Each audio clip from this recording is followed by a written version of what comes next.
जय हिंद। आज हम लोग इस वीडियो में चर्चा करने वाले हैं क्लास 11th के सिलेबस और प्लस में टाइम टेबल क्या होने वाला है।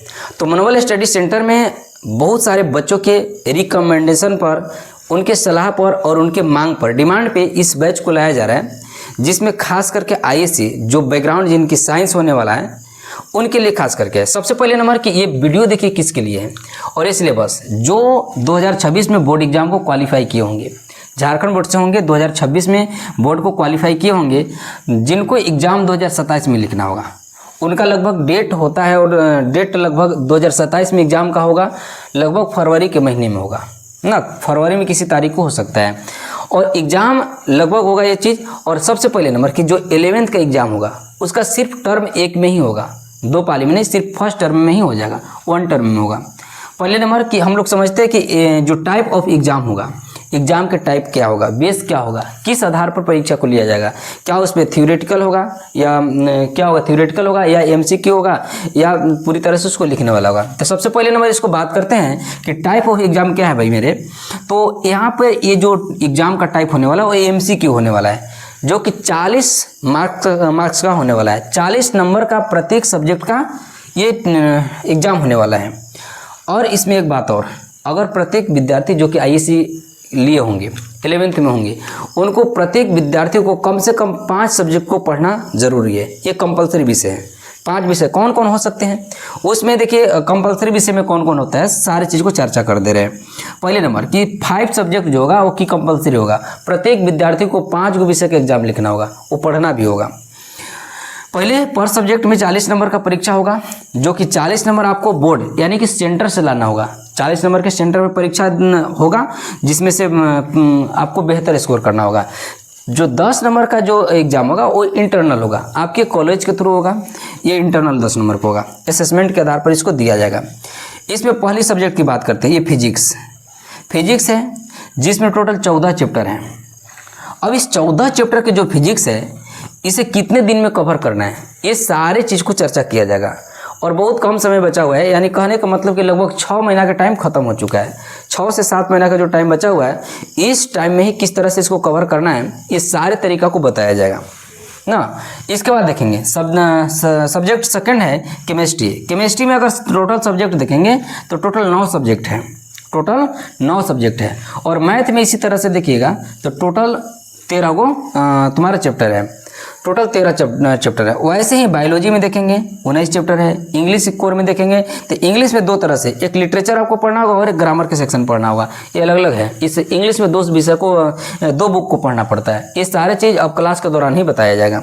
आगे देखते हैं, इसमें कुछ विषय होता है जो कि इकोनॉमिक्स के तौर पर होता है, एडिशनल में होता है, इकोनॉमिक्स होता है।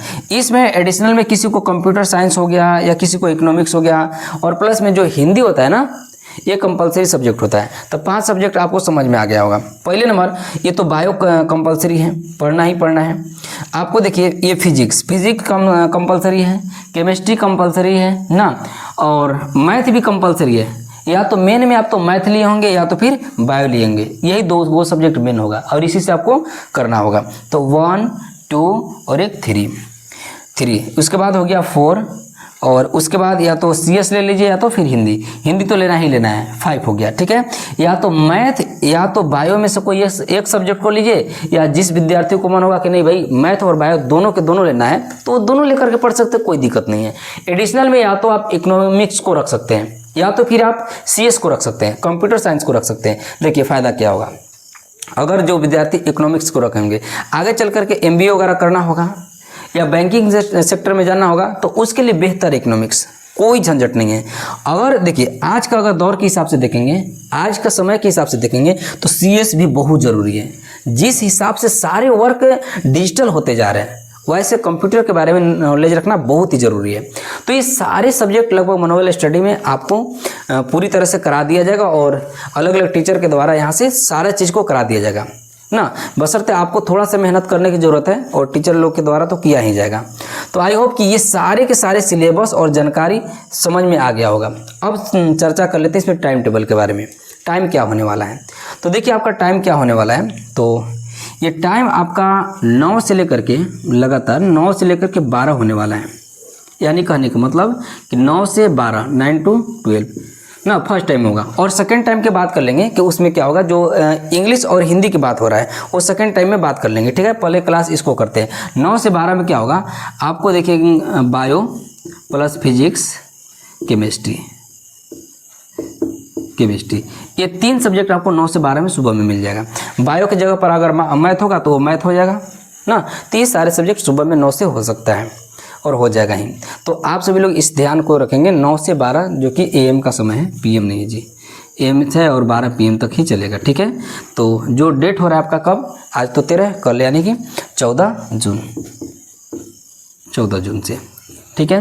तो इस टाइम टेबल को अवश्य ध्यान में रखेंगे। और अगर CS कंप्यूटर है तो आप अभी से ही लगना होगा। CS अगर जिसका भी होगा वो अभी से ही लगना होगा CS पर। तो ये CS का भी आपका बैच शुरू हो जा रहा है। तो आप सभी लोग जितने भी हैं तो इस टाइम टेबल को रखते हुए और अपने बोर्ड एग्जाम को दिमाग में रखते हुए इसको तैयारी में पूरी तरह से लग जाइए, ताकि आपका सिलेबस और टाइप के अनुसार कवर हो जाए और पूरी तरह से पूरा हो जाए।